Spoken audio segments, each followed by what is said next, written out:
All right, good afternoon, everybody. We're going to get back underway. It's a distinct pleasure and honor to have this case study that we want to share with you on the work that Lil'wat Nation has been doing, transitioning from the Indian Act into their Lil'wat inherent right governance. So I want to introduce, first of all, Chief Dean Nelson, who was a student of mine. I taught high school in their community, and I'm proud to say he was a really good student. And Ernest Armann, who's there, as you heard, there's Chief Operating Officer, and who were lucky landed in Lil'wat at the same time that Dean got elected. And he was also a former student of mine at the University of Victoria, so kind of keep the show going. So without further ado, I'd like to turn this over to them to give us a report of where they are and the challenges and the good times moving forward.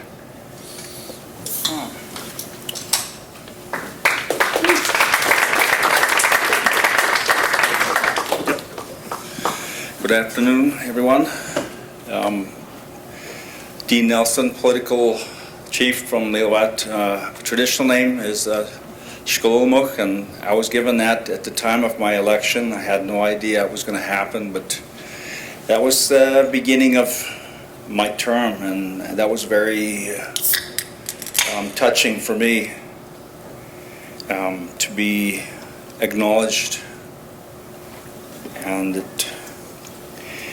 But today, we're just here to share our progress on what we're doing, the main elements that we're doing, and strategic plans. And for me, it's political awareness, where I fit into everything. And, I acknowledge I am an Indian Act chief, but there is quite a difference between leadership and, just being the chief as a I don't know how you would say it, but leadership is the key word here. And I did tell the people that this is where I am right now, and when the time comes, I will step aside for the leadership of the people. And, and building trust into that is one of the main things I've been trying to do for the past 4 years. And I'd just like to share one little thing on my awareness of, because we have our Indian day school when I was growing up, and we, at grade 5, we had to transfer to the public school. And when we got there, it was lunchtime and our first day there, and they wheeled in this soup cart and milk. And one of the non-native kids, he said, "Oh, that's for you guys." I said, "Who guys?" He said, "You guys." Well, I still didn't know what he meant, because growing up on the reserve, there was nobody else but us people there. So I had no idea of that, but that was my first taste of the Indian Act. And when he said Indians, I still didn't know what he meant by it. Well, what do you mean, Indians? Well, you guys from over there, from the reserve, and I still didn't know what that was. But so anyways, I wanted to share that part because those things stick with me all the time, when certain words come up. But one thing I understand about being an Indian Act chief is that, changes have to be made when status quo is not serving us, and reaction to crisis is the mode of addressing community issues. I know everybody in First Nations understand that, and I found out this firsthand, but realized there has to be a better way. And so I'd like to share that story about typing in alternative First Nations government, what is that? And then Satsan came up on that thing, and I didn't know him as Satsan. I knew him as Herb George, but his name was beside that. And so I called him. And he said, that's exactly what we're doing. And we've been waiting for somebody that wants to do that work and be willing to take that on. And so we should talk. And so not too long after, we're looking for, I took my role in as the political chief, and then our people, administration started leaving us because I don't know, they didn't like me or something, but they started leaving, our finance people, and so the position of administrator came up, and I seen this. I didn't really know Ernest either, but he was First Nations, and I think what a better person to have to understand our values is than that person.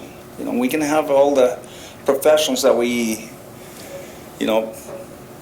need, but to have the values actually shared. And so that was another, I don't know, I said my prayers are answered through Satsan and Ernest, for this direction that we're going. And I've learned firsthand, what is working, what is not working, and that even to have a strategic plan written on the wall, that's not the answer. You have to be active in it, understanding who is doing the work, and that strategic plan is there, but there's nothing happening. And so we just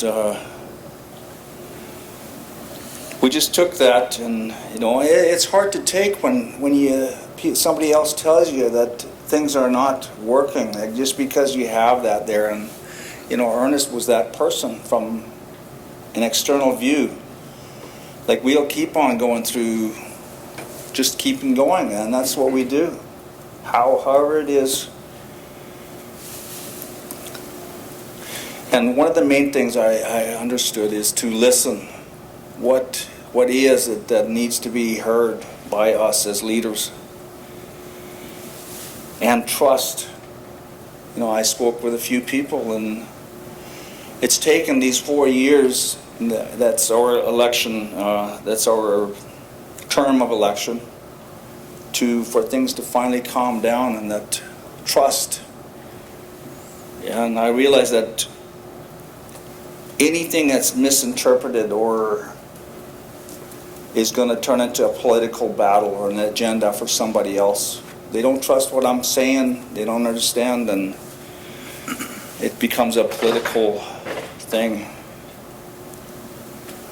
The talk has become, it's become better. We're at the end of our 4-year term, and it's become where it's not contested. It's everybody speaking the same language of the people, the power. We also have to create messages of change, and for us, in our community, the physical thing was an ice rink. It was run down, beaten up, and the kids, they just saw that, and that's the way it is. That's the way it's going to stay. So we have to change those messages. We all have them in our community, the broken down things, and we go by them, and we just become, hardened to them. And become that entrenched thought process, that it's not going to change. I question my elected path, and am I being shaped by government? They invite us to meetings, and they listen to us, and but is anything going to change? It is a comfortable, deceiving word. Funding agreements, referral systems. We do not realize we are shaped by government agendas and ministerial meetings where hearing is not addressing them.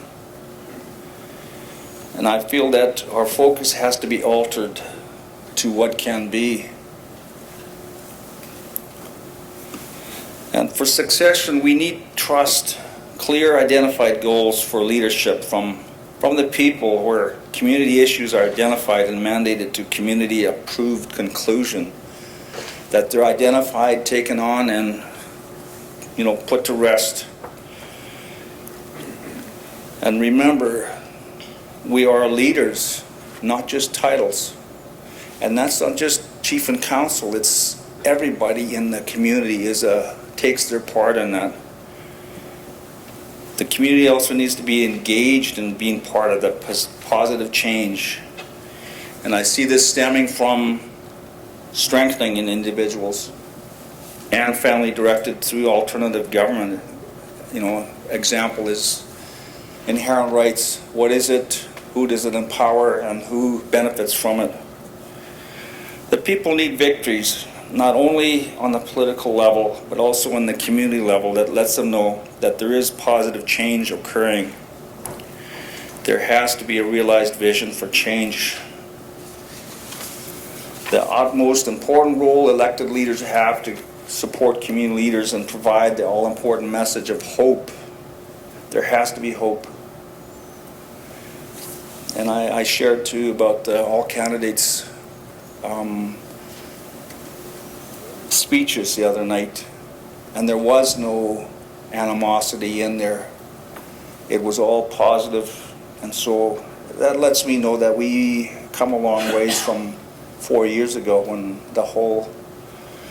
it was all political. There was no real leadership. We need to celebrate ourselves culturally with the guidance of the elders and the support of the youth. We got to create those special places.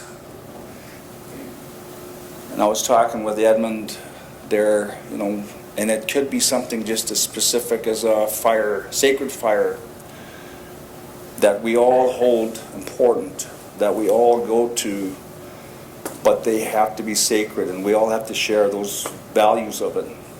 Whether you're on the left or right side, but they have to be there. And another kind of victory thing, but a realization for me that of where I am and where our children are coming from was I was asked to go to share some words at a powwow, and they saw me there and said, "Oh, maybe the chief can come and speak." And yeah, okay.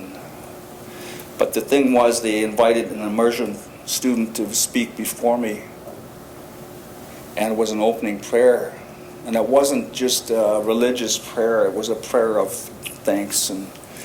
But this child just went on and on, just speaking the language so effortlessly, and I thought, wow, I have to follow that. And I have next to no language. But it put me in a uncomfortable place, but a very proud place, seeing that. Because she just spoke with all the pride and no care, and not even, that she should be doing it. She just was there in her heart. And our cultural celebrations is to make things sacred, and even in just a gymnasium, but to create the honoring, the ceremony thing, to make this place special, that's all that's going to happen. We're going to honor somebody. It's all positive messaging, and we're celebrating ourselves. We come together to give names, the naming in our language, the ceremony of honor.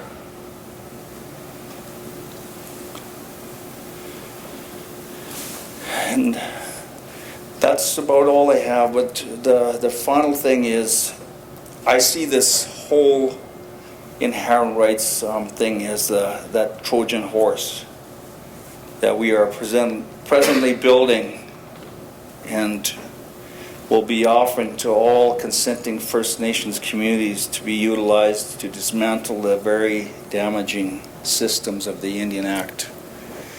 And that's how I see the Indian Act, is that Trojan horse. We're still using it, but it's to dismantle the Indian Act itself. So it's kind of a tricky thing, but so that's what I have to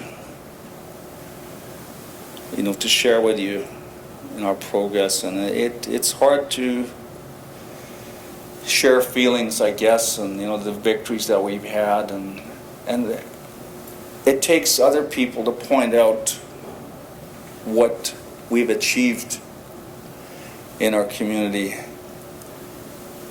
And it's moral, it's cultural, it's everything. But I thank again Satsan for Ernest and everybody that's doing the work again. That it's hard to believe that things can change, and we are all part of it. And continuing to work together, on this and in our own communities is the key. And I say that with all my relations. Thank you for listening today.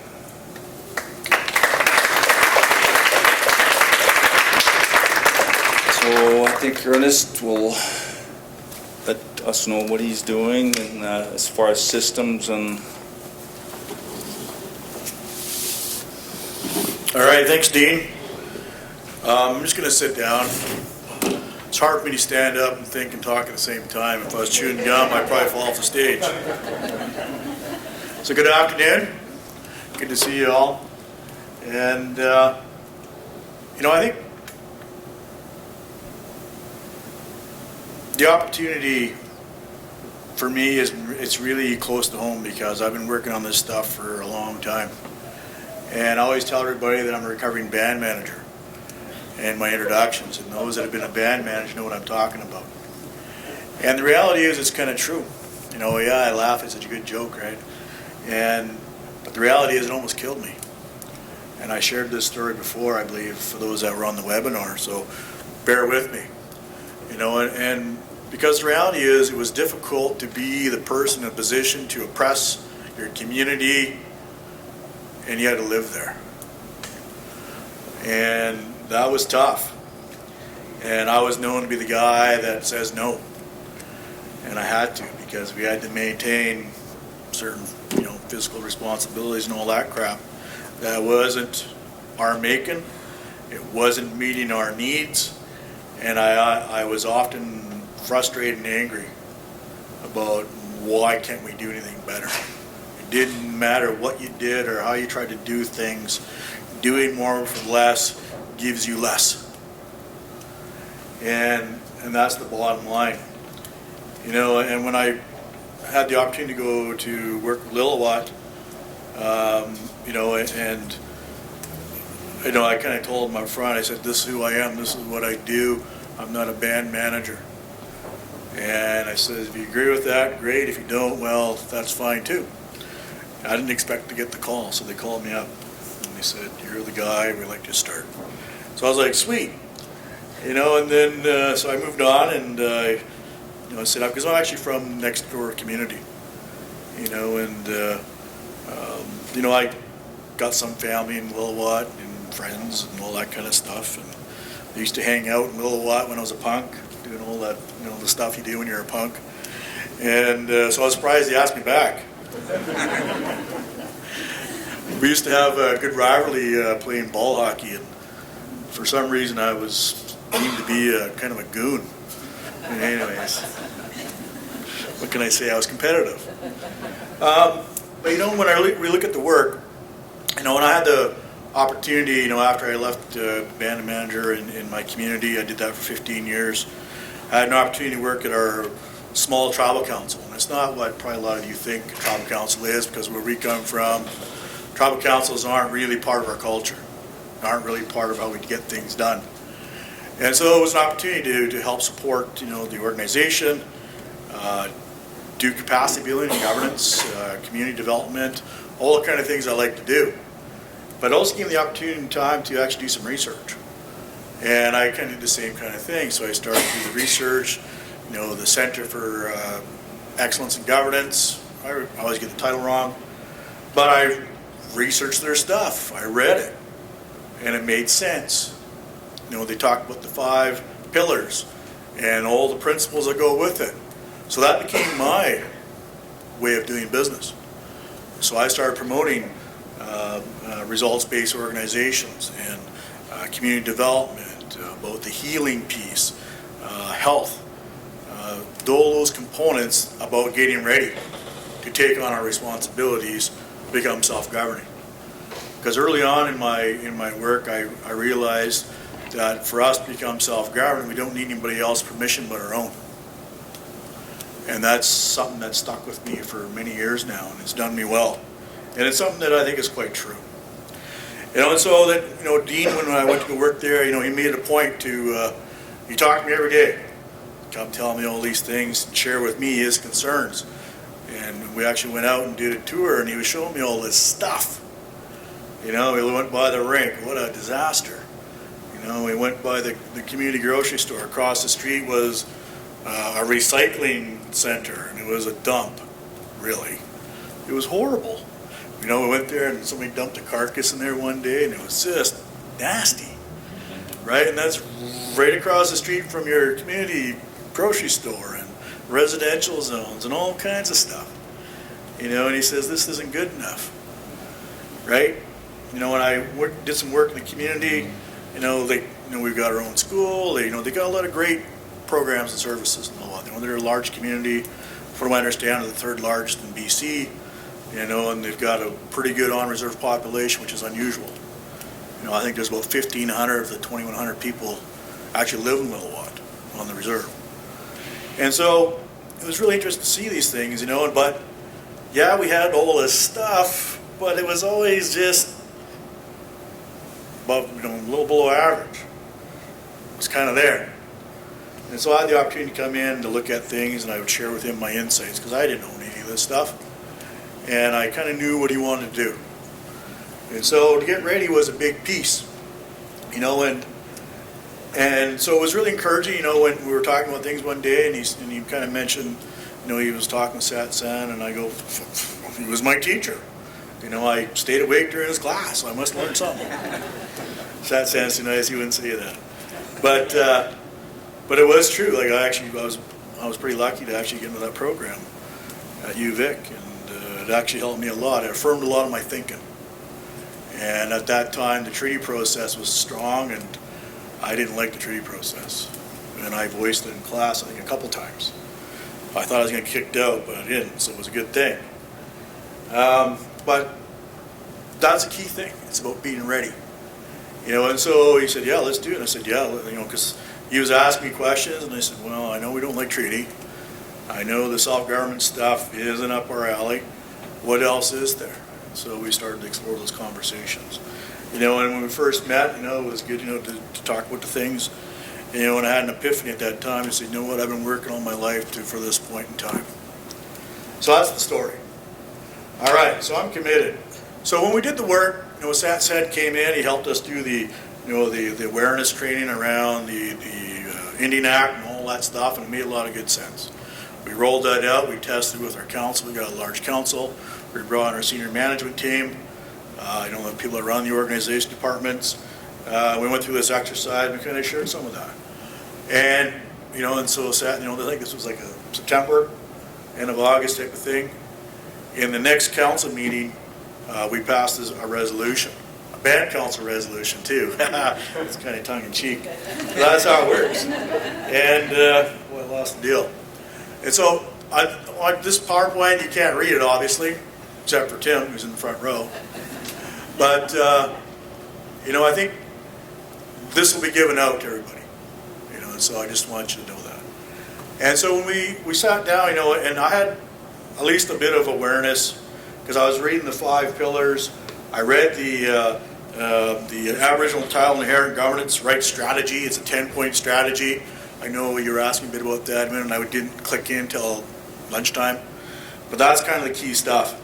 You know, when they talk about the vision, they talk about number 2, the political, and you know, it's the negotiation, litigation, getting ready for that. 3 was legal. It's about getting organized, collecting your evidence, collecting your data. 4, consultation, accommodation. Take that responsibility back. Implement your own law and carry it through. Yes, sir. They're not showing up. Oh, yeah, my helper. This isn't it anyway. I'm reading. I got the secret notes. I was like, wow. I can't give it all away, right? Anyways, just kidding. Actually, no, yeah, no, really. It just came to me. I said, this is how we got ready. And this kind of leads into this. So, where was I? We talked about consultation. Number 5, territories and the stewardship. We got to be able to take care of our lands. How are we going to do it? What's our plan? You know, I know, and like even for Lil'wat, they've done a lot of land use planning. But it was other provincial governments, traditional use studies, and all that stuff. And that land isn't applicable. It was developed without the proper lands in place. We us being the actual title holders. So there's work that we got to do for ourselves. Talk about the Indigenous Laws. Indigenous Laws piece is a very interesting area. Then realizing self-government, you know, my interpretation of that is we only need to give ourselves permission, we need to give ourselves consent to do it. Well, that says a lot. That's a pretty high standard. We talk about realizing the economic dimensions. And then we talk about in 9 of the 10 points is the accommodation, where we accommodate, or we develop those accommodations. And then number 10, which is a very key one, where the balancing acts come into play, is respecting the spirit of the land. So those were the kind of things, and I understand with all those things, I go, wow, to get ready for that. That's going to take a lot, right? And a lot of times when we start talking about this work, you know, we only think about the political stuff. We don't think about the implementation stuff. And so I was able to spend a lot of time developing my ideas and concepts and practicing results-based organizations, because I knew that was a key piece to help support all of this work. One of the key principles of good governance in my mind is informed decision making. And how do you support informed decision making? Well, by giving good information in a timely manner, be able to engage, do all those great things that we talk about. And so a function of an organization to support the work has to be about information management, control, distribution, recording, right? That stuff is important. So we look at the key considerations. Sorry. You know, one of the key things we talk about, and one of the big worries that, you know, people talk about was, you know, we're entrenched in the Indian Act and the so-called benefits we get, right? The dependency stuff. And a lot of our people are tied to that, and they're actually quite fearful. Because I went through the same thing in my community at home, and the people weren't ready for self-government, you know, but I was going back a long time, and I wasn't as polished as I am now. Haha, just kidding. You shouldn't laugh so loud, Tim, come on. Anyways, but it was true, right? Because I didn't know a lot of stuff, but I knew it was right, and I called things the way I see them. I was a little too direct. I still get to do that sometimes, just to ask Maxine and Helena. But they call me on my stuff. But you know, but it was interesting because that's when I first seen it. They says, oh, no, we can't do this. You know, when your elders are saying that at a community meeting, you know your work is done. What can you do, right? So I wasn't the right guy at the right time.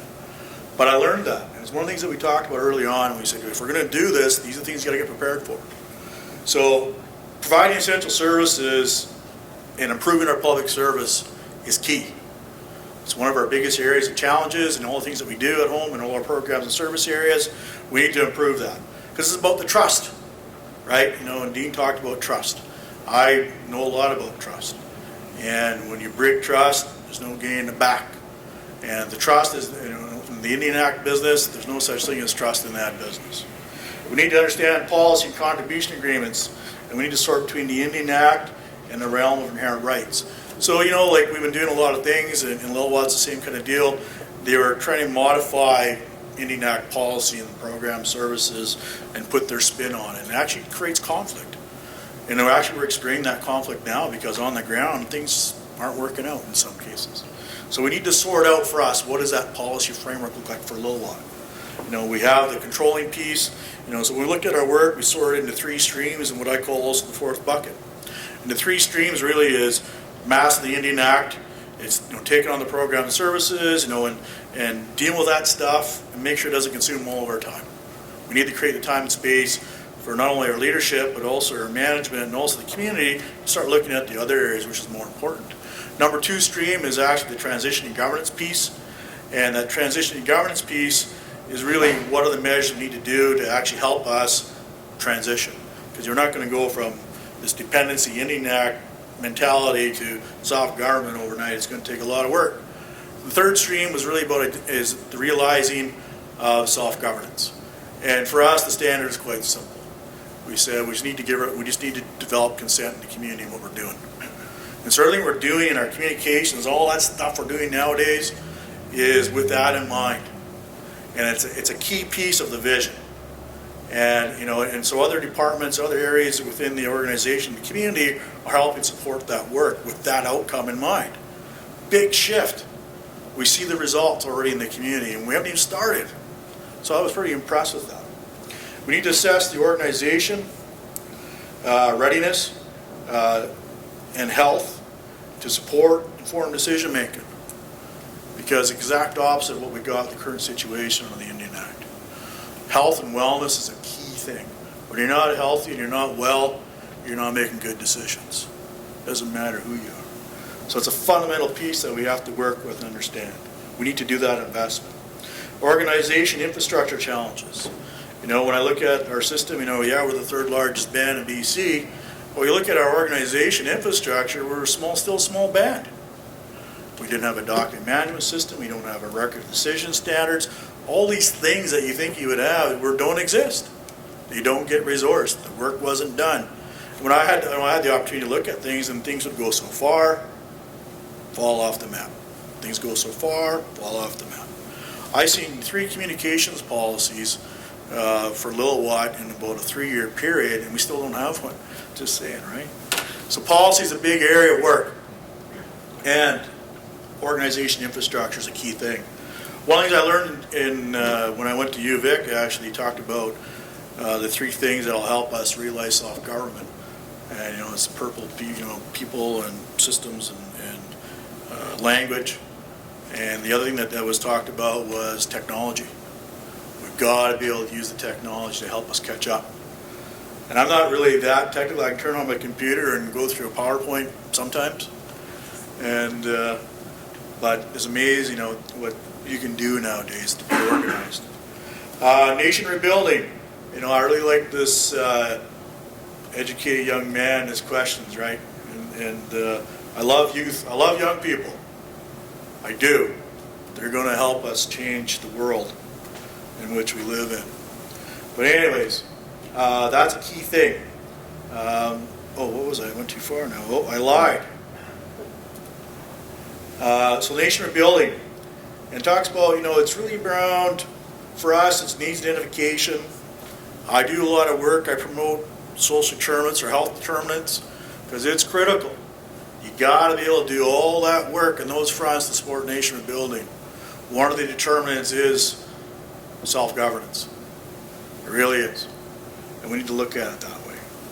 And to me, all this stuff about needs identification, it's one of the key points of why you do planning. And planning is an interesting concept these days, right? You hear about comprehensive planning, you hear about strategic plans, you hear plan this, plan that. But the reality is we don't understand the discipline of it all. And there's so many different types of plans. And terminology is one of our downfalls. We just got to make sure that we do something that's actually going to help us and make a difference and help educate and engage the community. To me, the most important piece around the planning is the needs identification. That's just me. All right, timelines. All right, I better govern myself on time. I don't have Catherine herding me along this time. But I appreciate that because I can talk all day sometimes. But anyways, so we had some key things. So I already kind of talked about the leadership forum back in 2016. Wow, what year is it now? 2019. Oh, yeah. My executive assistant wanted to be fancy, and so she had these things set up to be whatever. Well, you probably seen my first PowerPoint. It was just like black, white, and that was it. It was pretty boring. So she tried to jazz it up a little bit for me. So just talked a little bit about what we did. Then we had some engagement sessions and in early 2017. We had a consolidated report, and some of those things were identified in the work. We did some work with New Relationship Trust, capacity building and change management, and my friend there, Chris, helped me with some work there. Traditional Governance Project Think Tank was back in October 2017, where we actually kind of shared what we thought the work was about, and it's kind of helped shape where we're at now, I guess. We developed our own transition team, and that transition team at home for us is to actually help us with the work, to help keep things on track, and they're helping us with the engagement and realizing the collective memory work that we're doing, and what our systems are, what our laws are, the language piece, all that kind of stuff. And then I talked about the joint meetings, so moving right along. I already kind of talked a bit about some of this. Oh, there we go. All right, talked about these 3 streams, stream 1, boom. Man, this is actually kind of cool. Look at that, zipped right in there. All right. Stream 1, Mass Indian Act, I kind of talked about that. Stream 2, transition, inherent rights. Oh, now it's too slow. All right, stream 3, realizing and need to build consent of the people. Bingo. Transition from the Indian Act. Following the workshop, there were 7 key objectives that emerged as priorities for the work planning. And it kind of falls with the pillars. It kind of falls with the work that we're doing now with the research. Overall vision, comprehensive strategy, the foundation for implementation, and operational work plans. Because that's how we sustain the changes. That's how we make sure things are done. And to support some of the key goals. Assessing the administration and the council. How strong is the chief and council foundation? And so the research project is helping us answer some of these questions. And because these are important. And one of the first things when I came in to work for Lil'wat, they said, oh yeah, we just adopted our 8-year strategic plan. I was like, woohoo, good. I've never been anywhere, any organization where they actually had a strategic plan adopted. So I was just like, oh great, this is going to be good. I just got to implement things. And then we started reading the document, and it was a great document, but I didn't have any strategies attached to it. I was like, oh, all right, so we're going to go back to square one. But the cool thing was there was a lot of engagement done, and identified some key goals and statements and things like that, and they were being incorporated into the foundations of the organization. And there was a lot of strong work done in the organization around financial administration, because they realized early on that without having financial solvency, they couldn't do anything. They were being handcuffed, and that caused them to do things that they didn't want to do. It compromised their integrity. I don't know if that was this reasoning, but that was my assessment, because I would have been in the same boat. And so they did a lot of work, so they got the certification on the financial administration law and all that stuff with the FMB, and when I got there, they just got their certification like a couple of months after. But the systems and the standards that they brought with that was awesome, because it actually helped the organization to change the way they do things, to look at things differently, and to have some structures and all these kind of things. And so the things I liked about was the finance department was kind of leading and running things, but they incorporated this stuff into the annual budgeting cycle. So they went from the strategic level document into the annual work planning, which was kind of good, I guess, because the fundamentals were there. And my assessment was, one day I was talking, with one of the guys I work with, and, he kind of joked, says, well, why don't we develop the strategic plan, we'll come back in 6 months, and then we'll go on. And I said, actually, he's kind of right. We were joking, right? But we're like, but that's kind of right, but we don't have that luxury. And I says, we need to look at what we have. And I says, if we're going to change things as part of the change management, we just need to change the inputs. Because it's already there. The machine is there. It's working, right?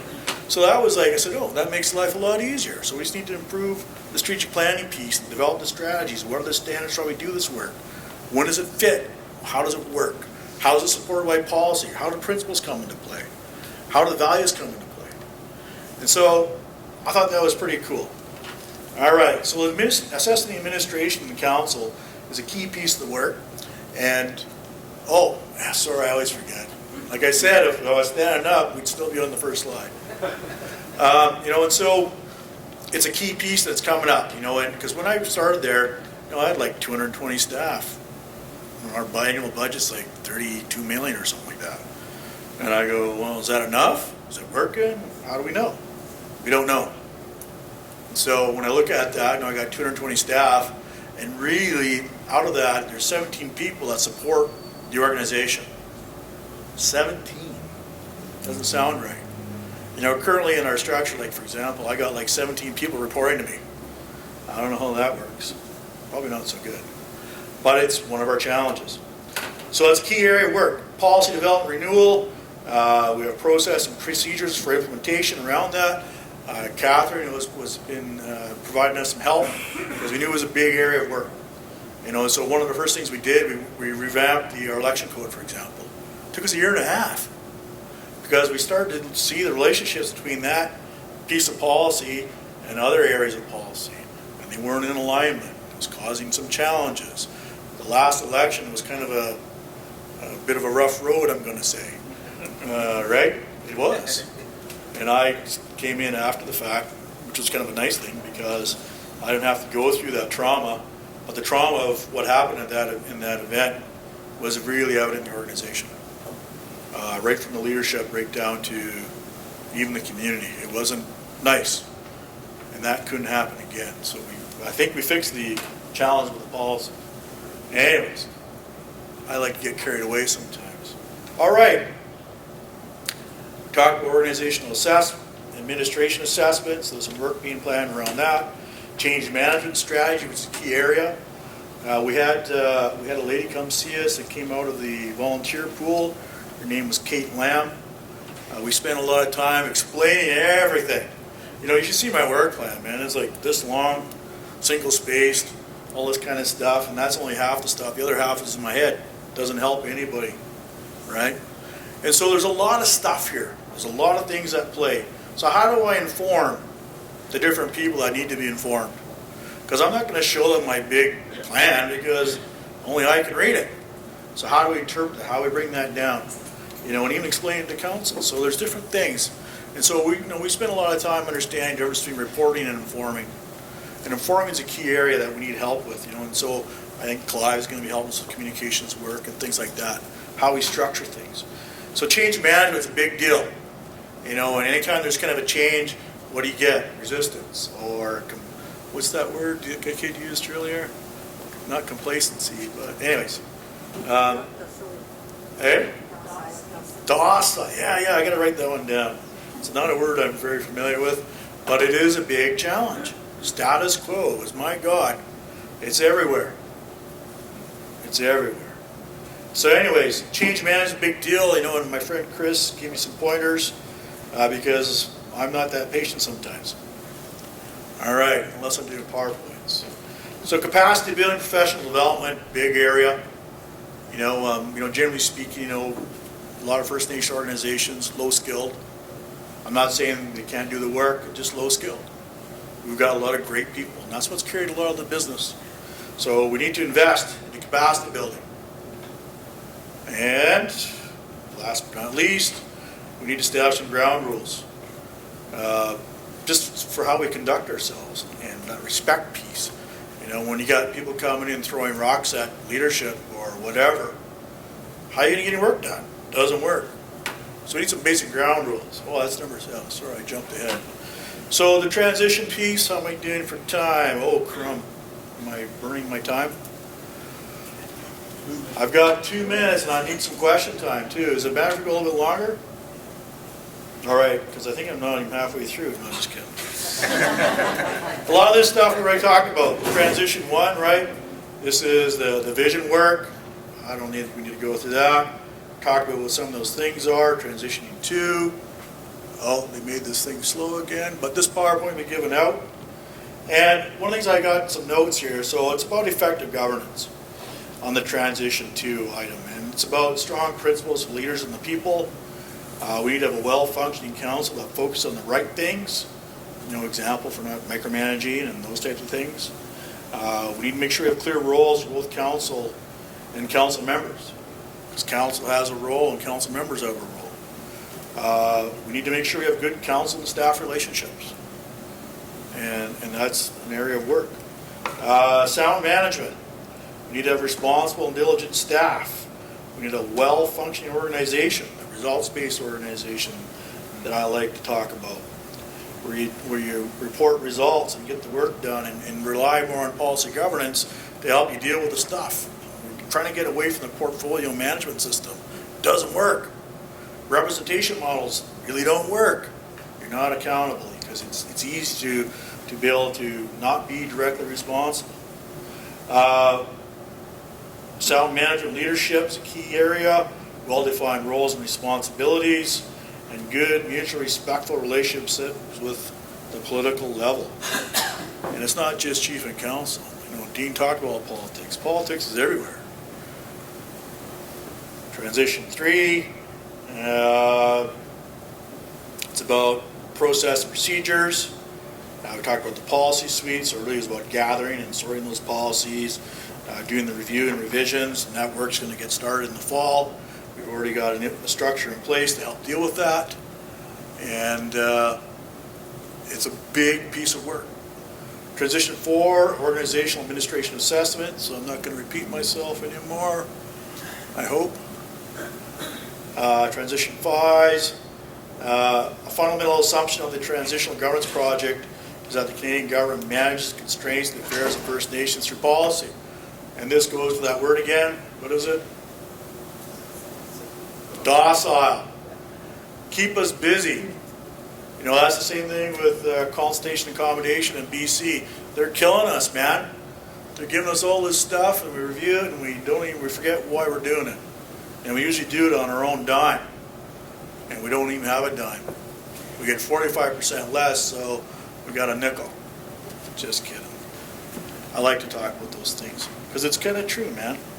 It's not good. How are we supposed to do the work if you're not given the adequate resources? Transition 6, organization restructuring. When the transition to self-government progresses, capacity building and professional development must be prioritized. You know, and so urgent areas that we have right now for professional development are in areas of communications, you know, especially around minutes, briefing notes, and reports, records management, especially document and information management, and then of course just basic management training. You know, one of the things that we found, like, you know, for example, we went to standardize our records of decisions, and so we brought in this program called Compels. It's, you know, it's an agenda setting and yada yada yada, but it only works if people know how to use Outlook. It only works if you know how to use your email and compose emails, because it's a searchable index and all this other stuff. So it's all fine and dandy if everybody's a robot and does the same thing. But we found out it's not the same for everybody. So we got to look at how we deal with those things. The technology solutions require some readiness. Oh, I went too far. So transition 7, make sure that we're respectful and all those key things. Stream 1, I'm not really going to get into this because I'm running out of time. But we did a lot of investment to our IT infrastructure. We're establishing a policy repository. We're doing some work. We're creating a portal to help everybody understand what we do and what we don't do, and the information, how you access our services. Because it's very interesting, because we noticed some things. People would come in to see the front desk. The front desk didn't know what they're asking for. They left without getting any service. And that's not good, right? I did some work. I'm kind of used to do a lot of work around employment and training. And I asked a simple question one day in one of our management meetings. How do people access employment and training? Well, I got a report back in a week and says, well, we have 17 doors for people to go through if you want employment and training opportunities. And I went, wow, how does that work? Anyways, they couldn't give me an answer. But anyways, just those types of things, right? Streamlining, improving information, delivering services, all that kind of cool stuff. Stream 2, talked about this already. But one thing I want to talk a bit about is jurisdiction. And, you know, it's about essential service. Oh yeah, sorry, I keep forgetting to push the button. I'm going to have to fix this. I'm going to have to make it Ernest proof. I think that's it. But we talk about essential services and really the importance of us understanding that relationship with jurisdiction. We talk about jurisdiction of education, jurisdiction for health, jurisdiction for child and family protection. Those are the program areas that we have the most challenges with, and where we really can't help meet most of our needs of our kids and our people because we don't have the jurisdiction. And when we fight for that jurisdiction, it changes the relationship. And I've only seen that change in the last couple of years. You know, and so one of the things I really appreciate about working in Mount Currie, or for Lil'wat, sorry, is, you know, they've done a lot of work to maintain and protect children and families. You know, we didn't go down the delegation route that others have done in BC. And we're sticking to our principles. And we see that in our relationships. And yeah, we're not protecting and saving a lot of our children, but we're protecting most of them. And we're helping with that stuff. Health and all those other areas around jurisdiction and policing, for example. And we've got our own police service, but it's actually just a tripartite program. It's not actually a police service. We're still under the Municipal Police Act and all that stuff that goes with it. At the end of the day, we don't have jurisdiction. At the end of the day, if push came to shove, we can't enforce our own laws with the infrastructure we got. So we got to fix that stuff. And this comes back down to reconciliation. You know, it's the word of the day. You know, every government talks about reconciliation this and reconciliation that. And I think it's just part of that, guys, to keep us busy. The reality is it's on the relationship. It's the relationship between our laws and theirs. That reconciliation's got to happen. And to me, that's what the drive is. Because if we're going to make that change, this is where it's going to be. Because everything we're doing is getting to this point. And that's the way I understand it. And certainly we're doing it as an organization and our policy and all the work we're trying to do, the planning and the systems, is to get us to be ready for this point. Because if our people say this is our law and this is how we want it to do, then that's the way it is. We can't afford to be fighting amongst ourselves when we get to this point. I'm not going to say if, when we get to this point. And then that real relationship, that real reconciliation is going to be able to take place. So with that,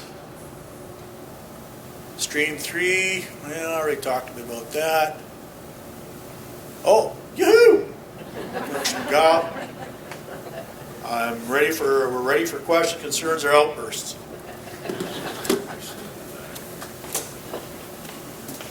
Thank you for your presentation.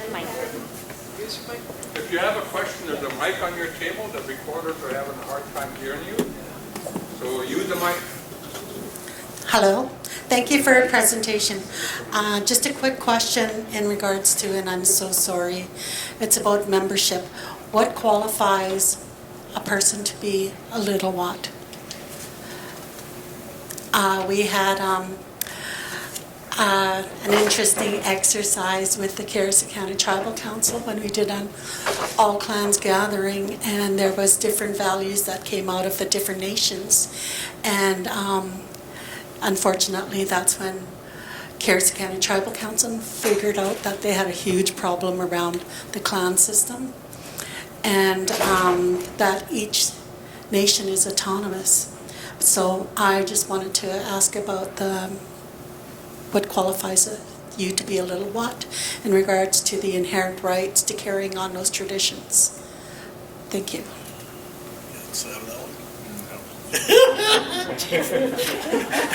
He's smart, right?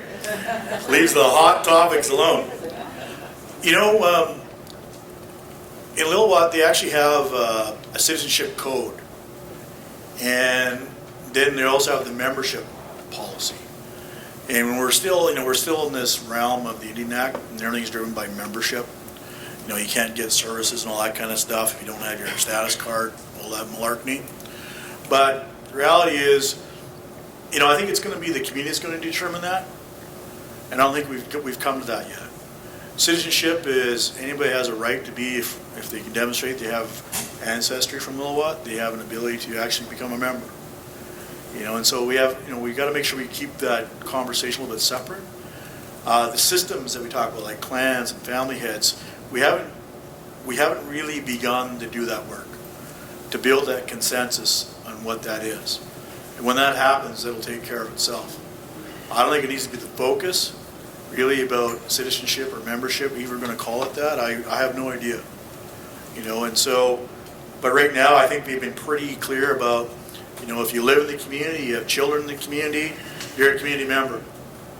And I think the community member carries a lot more weight, and we're not making sure, oh, you're not a member, whatever. That's not how we roll. You're in our territory, we should be providing services if we can. So hopefully that answers your question.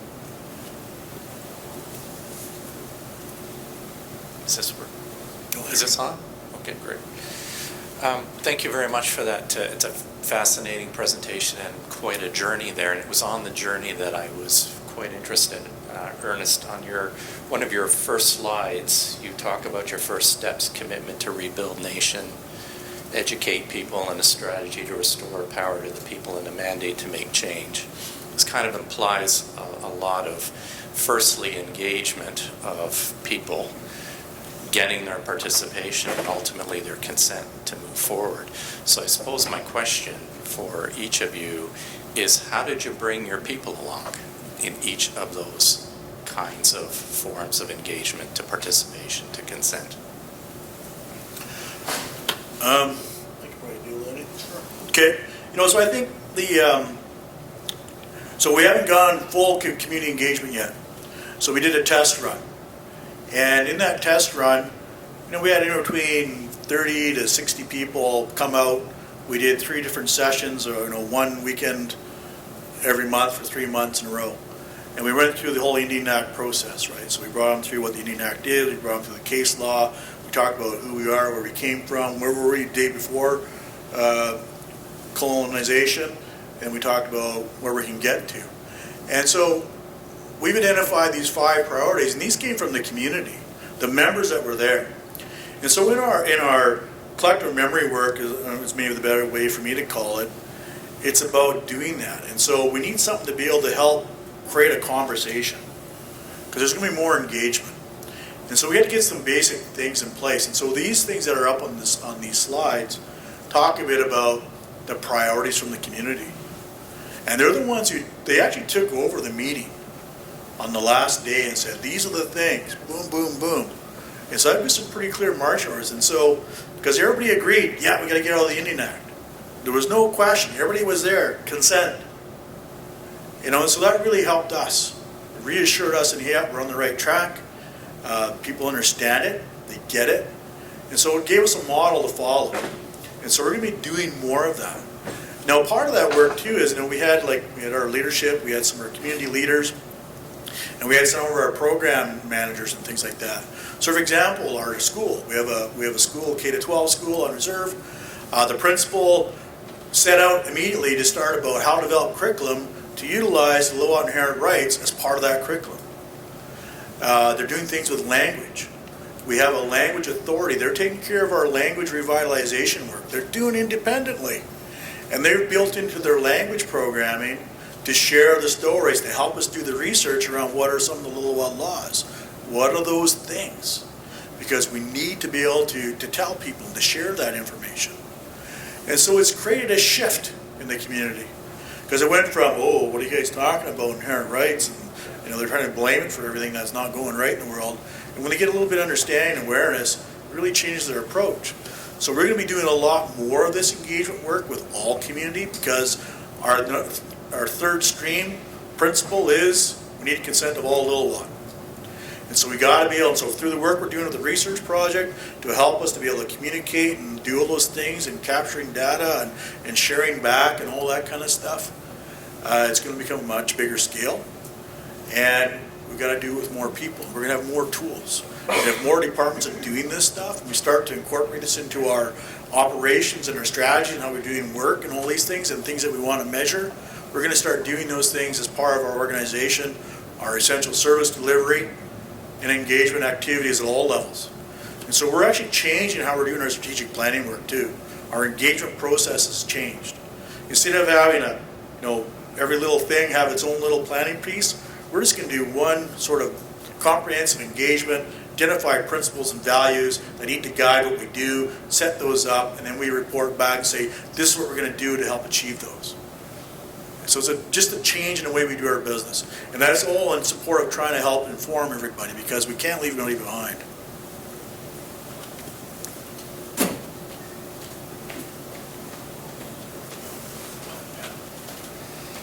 So as a result of strategic planning, usually you uncover a wide variety of key performance indicators. Could you tell us a little bit more about some of the KPIs and benchmarking mechanisms you guys use when following through with your strategic plan, if you do happen to follow those things? Your last question is it. We haven't gotten there yet. Well, you're in luck. Nope, we're just in the process now. Well, I'm right here. Yeah, good. But I really appreciate your comment, because key performance indicators, when we start, because, we've been doing it, for the programs. And one of the areas that's really been a challenge in our change management work is because we've been told how to plan, when to plan, why you plan, what you got to measure. And a lot of our strategies that we get from our programs and services that we've been used to, they're usually not more than 5 years long. And they tell you to do your evaluation in year 4. So we're well conditioned to do that. We just follow along and do your evaluation. Year 5 comes along and whatever. It doesn't mean anything. So we've got to change that. And so what you measure is really important. So like I talk about social determinants or health determinants, whatever you want to call them. But all the pieces that are tied into community development, nation building, we need to figure what those KPIs are for ourselves. And we haven't done that work. We talk about, well, how do you measure culture, right? What's the usual answer? And of course, you have to be very careful when you're measuring culture. Exactly. To not commodify it and postmodernize culture, because once you do That's that, right. you kind of lose track of where you're going and especially where you've come from. Yeah. So when you look at the 5 pillars, what's the first pillar? Vision, right? So we got to revisit what we think is the visioning work, because we got to get it right. And out of that work, then we got to get those identifiers, those indicators, right? And so we're following that plan. And those 10 points I talked about, that's built on that plan. So we're using that framework and that planning to actually help us. And you're exactly right, because I've seen it. I work in my other life. I work on the First Nations Health Council, and I went to this the Vancouver Coastal Health Authority. They got their own board. They're doing our community report. Big deal. Big deal in BC was we need to reduce the amount of wait time for, I think it was hip replacements or something. So the guy's up there doing his report, reading away. Oh yeah, we reduced wait times for hip replacements to 2 weeks. And everybody's, yay, great, well, happy. How? Right? Exactly. The next thing on the report, all knee replacements and all these other things, wait times have increased 3 times. And everybody's just sitting there, and I was like, what the heck? Did you guys just hear what he said? And they're all, yeah. But their indicator was, reduce those wait times for hip replacements, right? I was just like, my God. So it happens at all levels of government. But the important pieces for us is really interesting, because when we look at, we talk about healthy, happy, vibrant children and families, it could be a vision statement, for example. Well, how do you measure that? I've seen some work in other nations in BC where they talk about, what do you look for? So I'm going to look at, well, how happy and well are our children? Do they have that light in their eye? That's an indicator, right? If you can go to a community engagement or a community meeting and not have people throwing rocks at you, that's an indicator. How do you measure that, right? So this is the challenge, and this is part of the research project. We're going to be going through those questions. So one of the, last question I would have is, what compels compliance, not through force, but through perhaps unspoken agreement and cultural understandings of those who live and act under those plans? Can you repeat the beginning part of the question? What compels compliance, not through force, but through unspoken understandings or unspoken agreements? Ooh, that's a good question. And that compliance piece, but especially around the world, our ways, our practices. And I think we got to hold each other accountable. We got to hold each other up for that. And it's not about leadership taking that on, because it's all of our responsibility in the community to deal with that. And we're starting, I've been hearing some positive stories in Lil'wat, because the people are starting to do that on their own now. And the challenge we have is not everybody knows our ways and our practices. So part of that work we got to do is, how do we bring that back, that reawaken that we talk about? Because if we all know these things and we have that discipline and we're proud to have that, it'll eliminate a lot of those pieces. So enforcement won't be a requirement. It will be to some degree, But at least we'll have our systems and our practices and our ways, because then it's not Chief Dean doing it. And so it doesn't become political. It becomes just our practice of our society. Well, yeah, that'd be the difference between compliance and enforcement, right? Yeah. It is, compliance is, at the free will of people, whereas enforcement is you're kind of enforcing that will upon said populace. Yes. And enforcement's a big area. Like we've been exploring work around restorative justice, things like that. In my mind, to start the healing process, you have to have justice first. And how do you take that responsibility back? But at the end of the day, everybody's still a member. And how do you bring them back? So justice, and healing, and enforcement, all these things, how do you find that balance? And I think it comes back, in my mind, we got to have that jurisdiction. But justice under whose eyes? Justice in the eyes of the state? Oh, okay, there. That's better. Exactly. Right? Because it doesn't work. And there's nothing we can do with our systems to actually counter that stuff. Because whatever they say is the law, and that's how they're able to enforce it. Right? We were that the elder, did he leave? He was talking about, the child being taken basically out of the womb. What are you going to do about it, right? There's nothing much you could do about it. And her as an individual on her own. But if we actually had the jurisdiction and our responsibility, that wouldn't have happened. Right? But there is going to be that time when it has to happen, but we have our ways to deal with that too.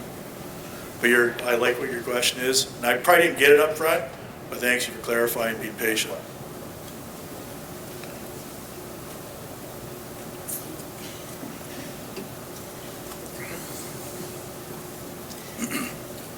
From reading the shirt proposal, it stated in there that, it described it as first mastering the Indian Act and then transitioning out of it. So when I was doing my dissertation research, I had the opportunity to talk to First Nation leaders and elders and people from BC and Alberta. And one of the questions I asked is, what should we do with the Indian Act? And many of the respondents said that we should modify it. And then in your talk, I heard you saying that, and they described this modification as kind of like a transitional activity en route to self-government. But in your talk, I heard you talking about how the Lil'wat people tried to put their own spin on the Indian Act policies, but it didn't work and it created conflict. So I'm just sitting here wondering, what's the difference between modifying the Indian Act and mastering the Indian Act? And I don't know if that's a question for you or Satsang, but it's just something that I've been sitting here thinking about. I'll start, and then Satsang can correct me if I'm wrong. See if I was paying attention that day in class. Modifying the Indian Act, in my mind, you can't. It's already being done, right? You can go down that path you like. I don't think it's going to work. Because if we're going to take our responsibility back, we got to have recognition. To get recognition, you got to have your jurisdiction, because you got to have your laws in place. And so the transitioning piece is just to help us to realize that jurisdiction. The transitioning piece is to help us, because we can't just go from a system that we've been practicing under the Indian Act for too long, and we need to have a different body to help with that transitioning piece. So mastering the Indian Act is just ensuring that we deliver the essential services that we get out of it, and leave it there. That's it. That's all it is. Don't make it any more or any less. Yeah. And so the modification piece, you can't. Because you can't enforce it. And you shouldn't have to be enforced, because that's what the Indian Act creates. It's either right or wrong. Yeah. Right? So that's my answer. That was pretty short, too.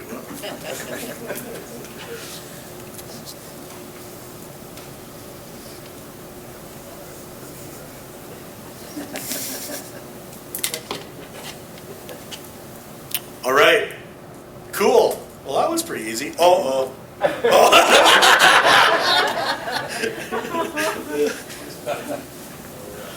All right. Thank you very much.